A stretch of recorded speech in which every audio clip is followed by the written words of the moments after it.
You can grow to be a millionaire in all 6 aspects of health. That's right, it's not just having a big old bank account. Every week, we share tips to improve your mental, social, spiritual, financial, obviously, intellectual, and physical health. And today, we are focusing on how to improve your physical health with digestion. If you have never seen Millionaires Are Made, this is the show built on the fundamental beliefs that every person you meet knows something you don't, and there's something to be learned from everyone in this big, beautiful world. We are on a mission to teach the world how to grow into the healthiest, happiest millionaires in all 6 aspects of health. So today we have 3 awesome guests to give you 3 awesome tips on how to improve your physical health with digestion. In the spirit of authenticity, we don't talk about our tips with our guests or advice backstage. So when you hear them tell it on air, it'll be the first time we hear it as well. Audience, this is an interactive show. We love comments and we love questions, and we ask them live to our guests. So feel free to post them anywhere, wherever you're watching. This is a great time to do our follower shout outs. Our followers that get shouted out today, we got Jason Brandon on Facebook. Thank you for following. Brittany Grace on Instagram. Kim Yara Blake on TikTok and YouTube. Gary Lynch. Thank you all for following. If you want to be shouted out on our show, just give us a quick follow. Easy peasy. And if you want to be a guest on our show, we all know that you have something to share. Just check us out. We're dropping the link right now. Sign up and you can be a guest on our show and share your advice with the world and help everyone grow quite a bit. We also love topics. We need new ideas. We always want to find new, fresh, hot topics. If there's something in your life that's a little struggling, maybe you're lost spiritually, maybe your bank account's not as full as you need, maybe you're not as fit as you want, maybe your social health, don't have a good group of friends. Whatever it is, shoot us your topic idea. We will go out and find 3 awesome guests to give 3 awesome tips to help you get through that rut in life. If you like what we do, send stars, share, subscribe, like, please. We love it. Help us out. Let us grow and help touch more people. And if you ever want to hang out one-on-one, I do offer free growth consultations. I would love to talk to you and see what's going on in your life. And check it out. That link's being dropped right now. Merchandise. We have merchandise available now. We just launched our line like 2 or 3 months ago. That link is being dropped now. And before we get started, we will go over how this show came to be today. Our show is brought to you by Craig Sikofsky, who is a human behaviorist and mentor helping entrepreneurs discover their true identity, purpose, and achieve growth in business and life.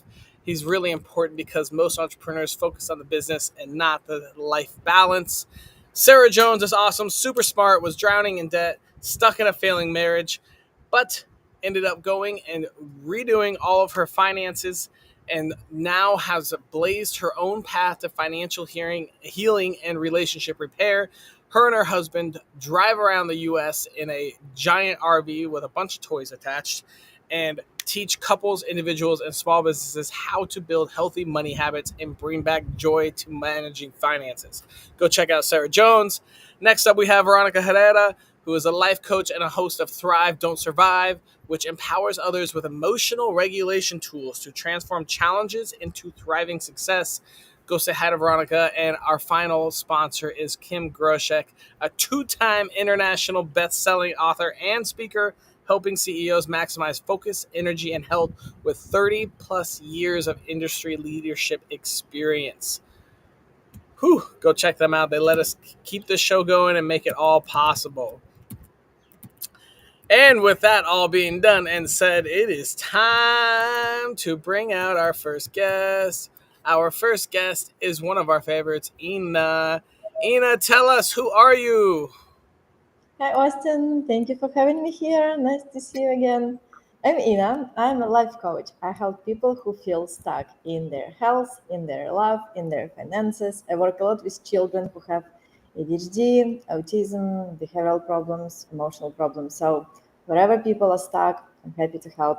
I'm from Ukraine originally, and I just moved to Florida a month ago from New York, New Jersey. So I'm so excited about life, just sharing good energy with you guys. Nice. You are joyful today. I love it. Ina, I've got a very important question for you. If I wanted to improve my physical health with digestion, what tiny piece of advice would you give me? Actually, I have two, and they cannot choose one because both are super important. Cheater, cheater, cheater. Okay, you have to So, do them twice as fast then.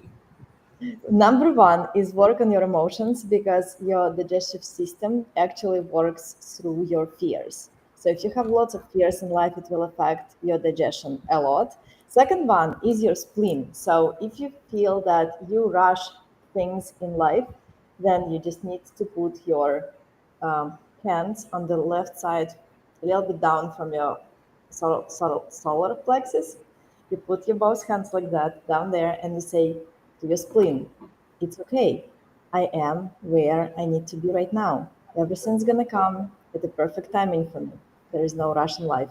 And you will see how your digestion will improve. Fascinating. Two simple tips. I love it. Thank you, Ina. Now, tell me where on your life journey you learned these pieces of advice.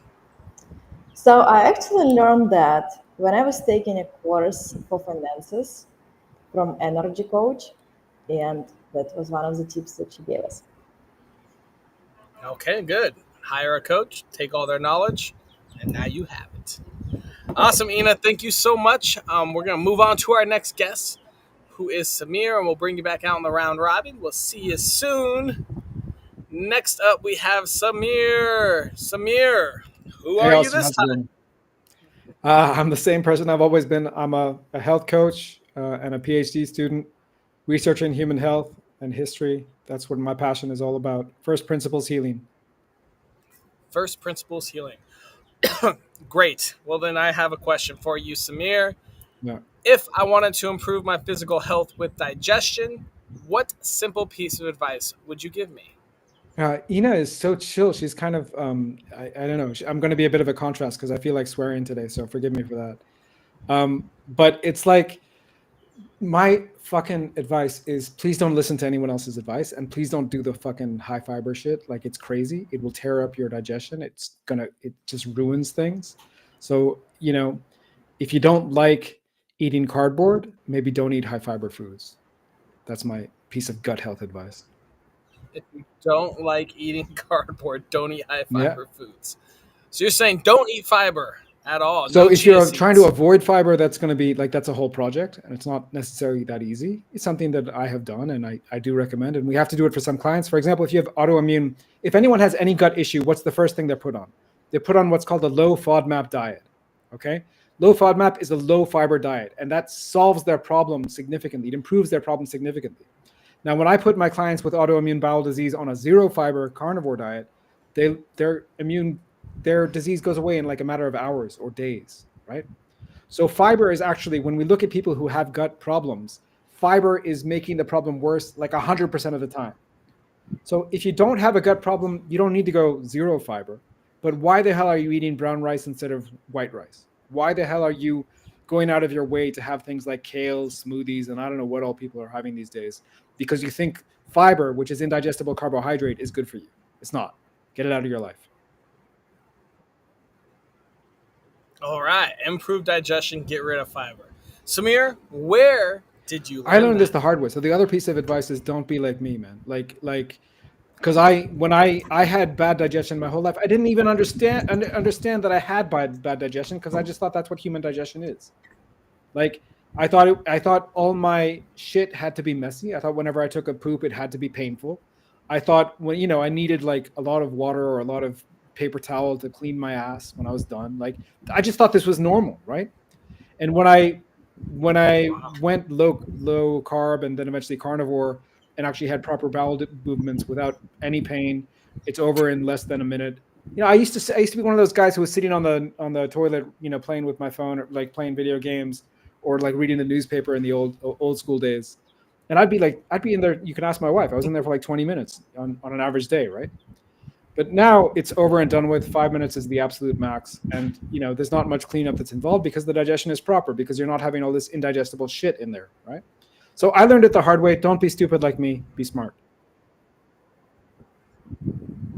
And you do all carnivore diet, is No, that I'm correct? not. I mean, carnivore diet, there are different carnivore diets.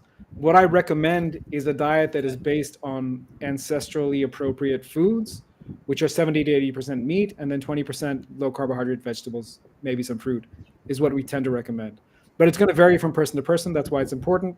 If people are interested, they work with a health coach, a certified health coach like myself, or someone else who's familiar with the clinical application of these diets to prevent and reverse disease. Fascinating. All right, Sameer, thank you so much. No fiber. 100%. All right, we'll move on to our next guest. We'll bring it back out, Sameer. Thank you so much. Liesl, can you tell us who are you? Hi, Austin. Thanks. So I am a social worker and equine facilitated wellness practitioner, as well as a health coach in South Africa, and a woman in my 50s feeling fit and fabulous. And I have to agree with Sameer, not adding fiber to my diet. Fascinating. Well, tell us this then. If I did want to improve my physical health with digestion, what tiny piece of advice would you give me? The best free advice that I give anybody is spend time outside in nature, barefoot on the dirt. How does that help digestion? Well, it means that you're actually getting into contact with real bacteria. As humans, we evolved to live and be outdoors, to be in the sunlight, to wake up with the sunrise and go to sleep with the sunset. When we remove ourselves from nature and get into situations where we're always washing our hands after every interaction with trees or animals, we actually remove ourselves from healthy bacteria, and everything from the mouth through to the gut is about bacteria. If we think about the gut, it's where all our mental feel-good hormones start. So the origins of serotonin is in the gut. If you want to heal your mind, heal your gut. And the easiest way to start is literally with dirt, because dirt contains healthy bacteria. And we're talking about clean dirt, dirt that hasn't been fertilized or sprayed with pesticides, good old-fashioned, sand at the beach, exposing our skins and our bodies to that which we come from is the first thing we do when we give birth. Vaginally, children are exposed to mum's bacteria, vital for the immune system.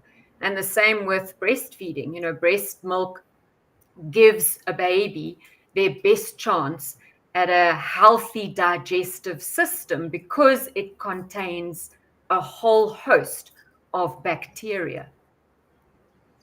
Fascinating. Liesl, that is very, very insightful. Tell me, where on your life journey did you learn this advice? Austin, I'd have to say probably as a kid, it just was natural for us to climb trees, be outdoors, covered in dirt, covered in mud. My mother didn't make us wash our hands every 5 minutes, so it wasn't something that I grew up with.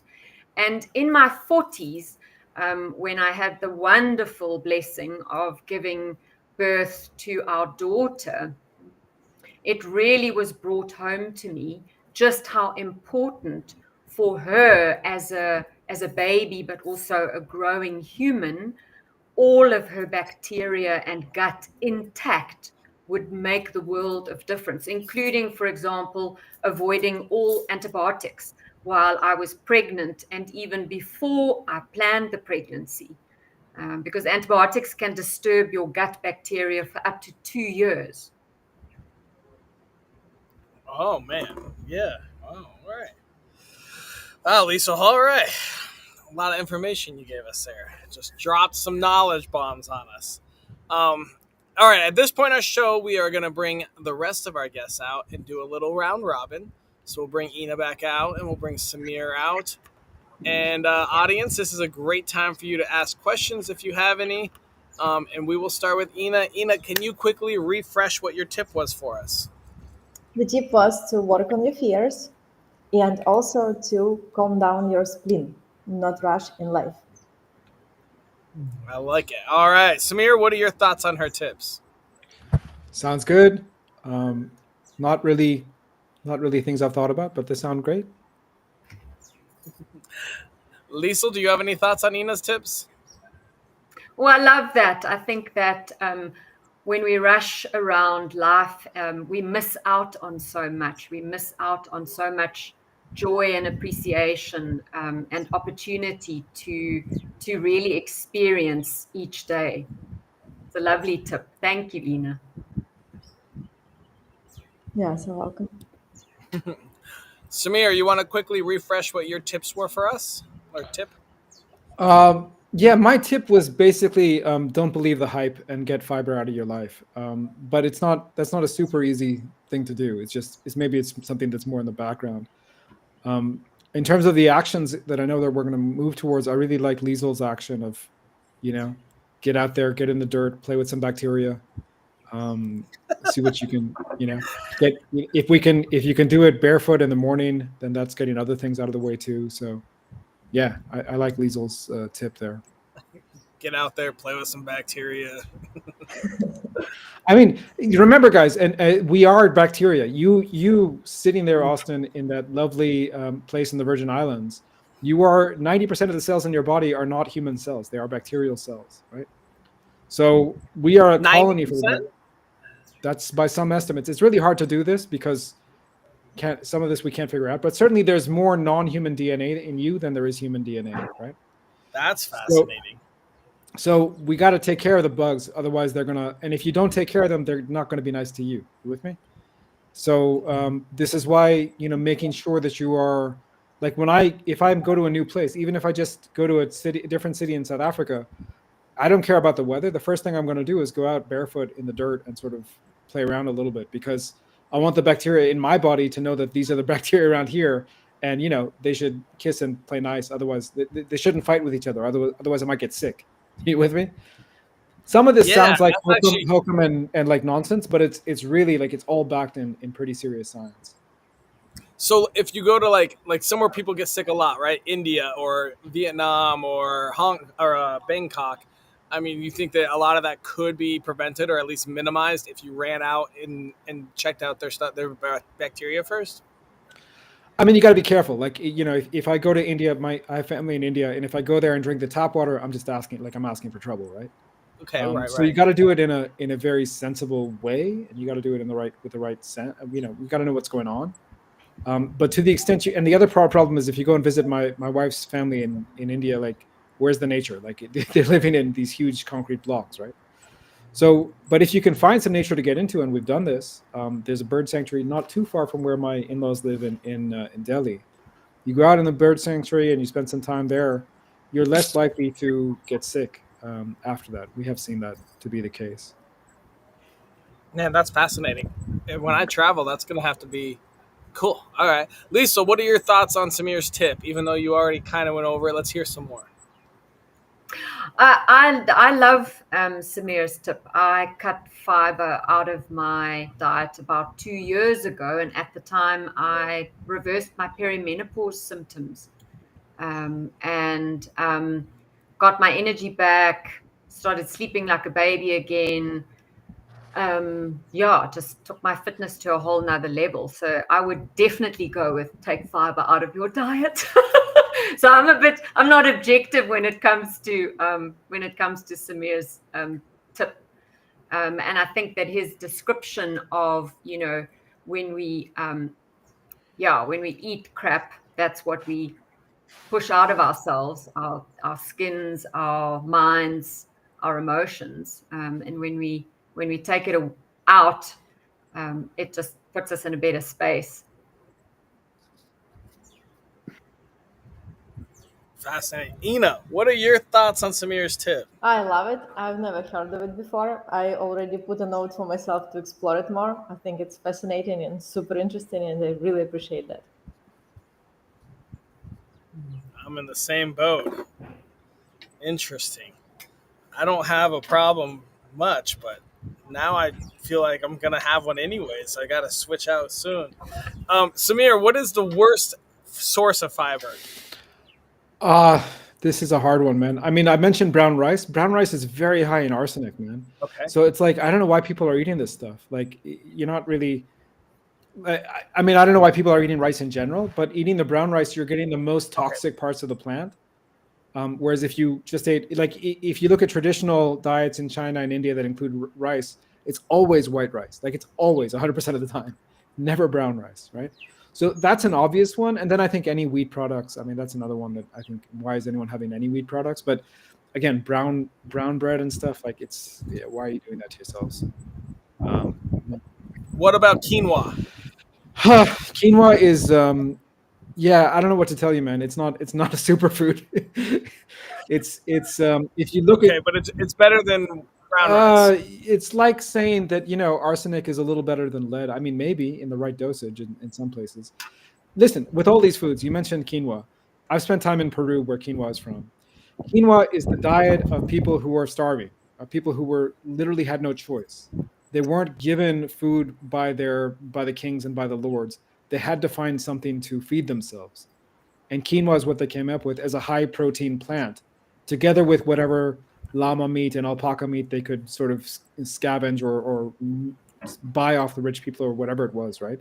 So when we're talking about these carbohydrates, this is really my academic work, is that all of these food cultures come from a culture of poverty, come from a culture of enslavement.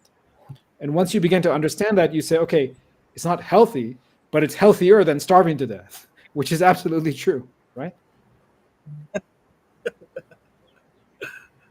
Very true. Very true. Oh man, why do you have to do this, Sameer? Why do you have to do No, this? so I'm not telling anyone what to do, man. If you want me to tell you what to do, you got to pay me money. You got to be my client. Then only I tell you what to do. but otherwise, I'm not telling you Everyone what to do. stop eating. I'm not telling you what to do. I'm just telling you the facts. These things are born. There's a great interview on my podcast with an Indian food historian who talks about famine cuisine, right? We think about Indian food as like this vegetarian cuisine. That really only happened after the British came to power in the 19th century. And that was the same time when famines killed at least 1 million, maybe 10 million Indians over the course of about 20 years, right? So in the culture, in a context of enforced starvation from a British colonial system, that's when we have the invention of Indian vegetarian cuisine. It doesn't really exist before that. Make sense? So, And before that, it was mostly meat. wasn't mostly meat is an exaggeration, but for example, if you go to the temple on Tuesdays, even today in some parts of India, every Tuesday people go to the temple, and what do you receive? The highest form of prasad, or the holy food that you get, is goat's meat. Even today in many parts of India, right? And up until 1857, that was the case all over India. Then in 1857, the British implement something called the license Raj. So you need a license. You need to pay 100 pounds. So where's someone who's living in a village in India going to get 100 British pounds to buy a license that then allows them to fish in the river or to hunt in their woods? So because it became so expensive, then they said, we're not doing it, and we're doing we're offering vegetarian at the church or at the temple, rather than the holy food, which is meat. I mean, it's written in the holy text that God wants meat, right? That's what it says. So anyway, this is a tangent. I'm not sure how relevant it is to the discussion, but when you're talking about these things, you got to understand the historical context.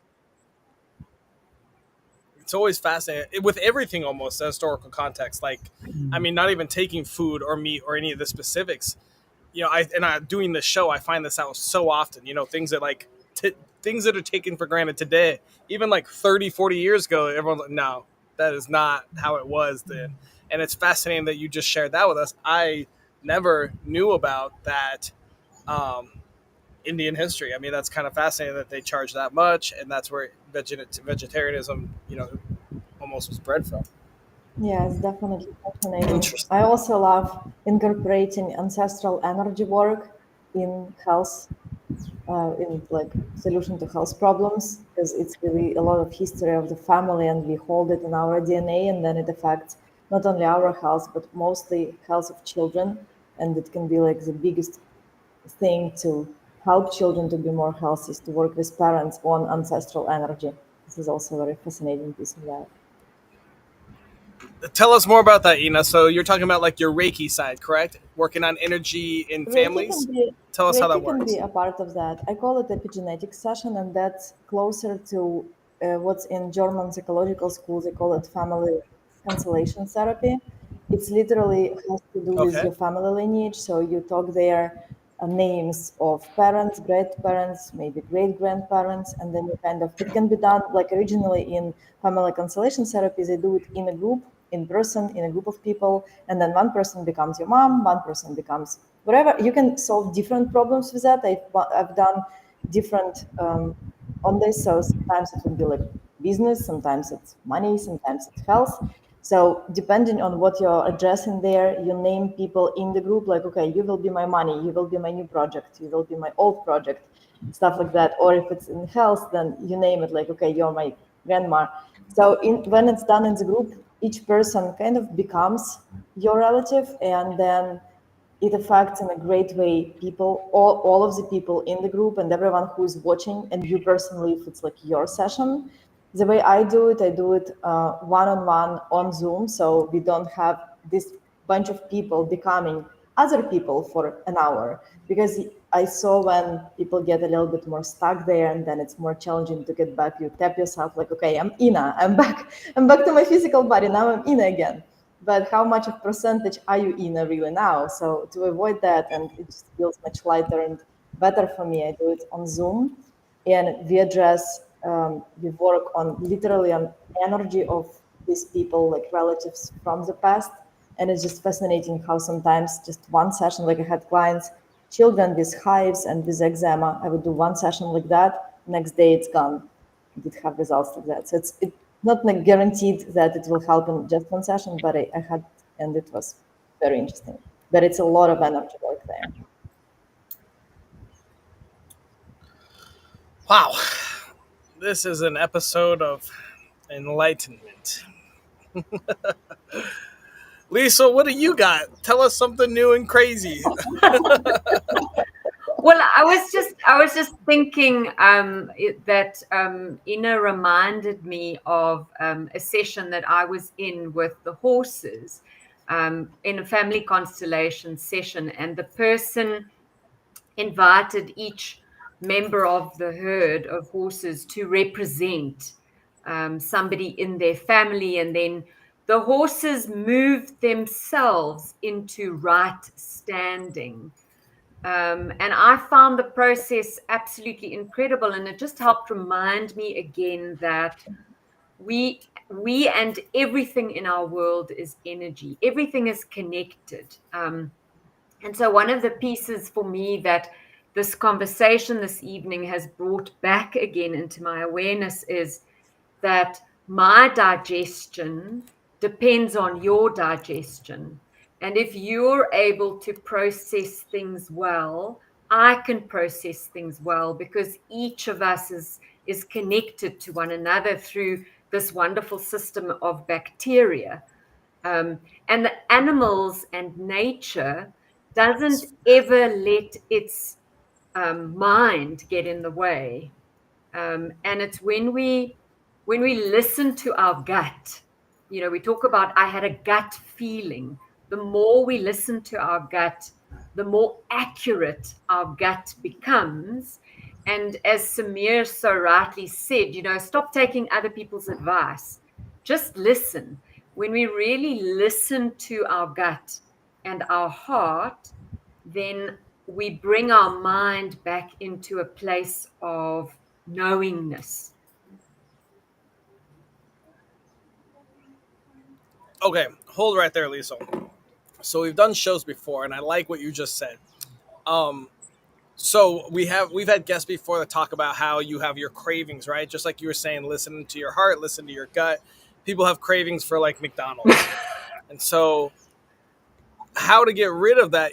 They were saying, one of our, I don't remember this, who knows, multiple times been said, but essentially once you improve your gut health and improve your diet, et cetera, and maybe it's 100% fiber and you're like, screw Sameer, and maybe it's no fiber because you love Sameer, but whatever you deem healthy is you'll start craving it. So once you start eating healthier, you stop craving McDonald's. Once you start eating more fruits, veggies, or protein or whatever it is, you stop craving those other things. And so that to me aligns. And I mean, there's times in my life when I eat unhealthy. I don't know the last time I had McDonald's, but I'm sure I've had it in the last 5 years. But yeah, it's fascinating. When you eat healthy, you crave healthy, and when you eat like shit, you crave more shit. So that kind of aligns with what you're saying, right, Liesl? And it's absolutely, and it's about which, the age old story of which wolf do you feed, which bacteria do you feed. When you feed the bacteria that feeds off sugar and carbohydrates, then that's the bacteria that grows. When you feed the bacteria that's about good serotonin production, good immune system support, then that's the bacteria that grows. And whichever one has a bigger voice is the one you're going to then want to feed. The other part of it is that as humans, we were designed to go hungry for part of the day. We weren't designed to eat and snack. Snacking was invented in the 60s. It's not normal for us to eat all day. I mean, if you just think about 100 years ago, where would people have had time with all the physical labor to eat something every 5 minutes? You wouldn't have fed children every 5 minutes. They wouldn't be snacking on one thing after the other. You'd eat one high protein meal, possibly in the morning as the sun came up, so that you had energy for the day. And then possibly later in the day, you'd have another high protein meal, because that's the one that keeps you full and energized for the longest. So eat the patty. Awesome. That's a great point. Eat the McDonald's patty, because it has to be 100% beef. Otherwise, they can be sued, I believe. They did change that, right? 100% beef. All right, guys, we are at the point in our show where we need to come up with our daily challenge. This needs to be a task or series of tasks that takes less than 5 minutes per day, costs $0, and is available to anyone in the world that helps us improve our physical health with digestion. What ideas do you guys have? So I think the one that I think all the ideas are good. I mean, I don't think there's any bad ideas, but the one that's probably underlying a lot of them is probably Liesl's suggestion to get out, and the one that people can do pretty easily. Get out barefoot in the grass for like 5 minutes every day. That may be a good start. I think I hear that one a lot in different areas: spiritual health, mental health. I mean, just walking outside barefoot is super helpful. Yeah, definitely. Yeah, definitely. Sun That- on your skin. If you don't have dirt, look up at the sky. Love that.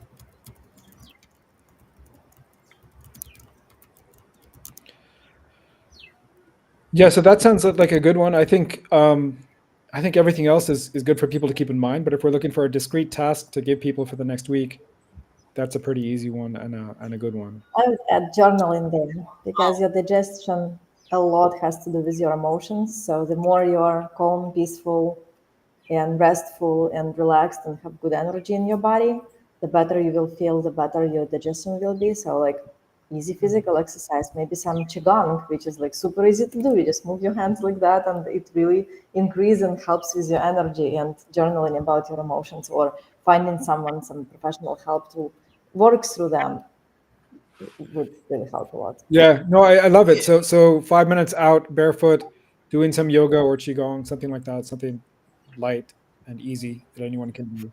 Yeah, I like that too. 5 minutes. So when you're outside barefoot, breathing, 5 minutes of Or even breathing breath before work, yeah. you go to sleep or before you eat, helps with digestion.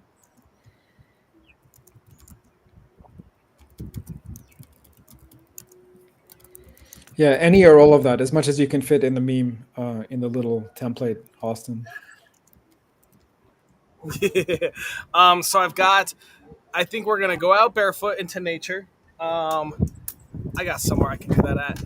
And then, I mean, for most people, it's just gonna be walking outside. Someone's got a little patch of grass somewhere, and focus on your breath, focus on how your gut feels, and think about how much fiber you had the day before, and try to align with how you feel right now.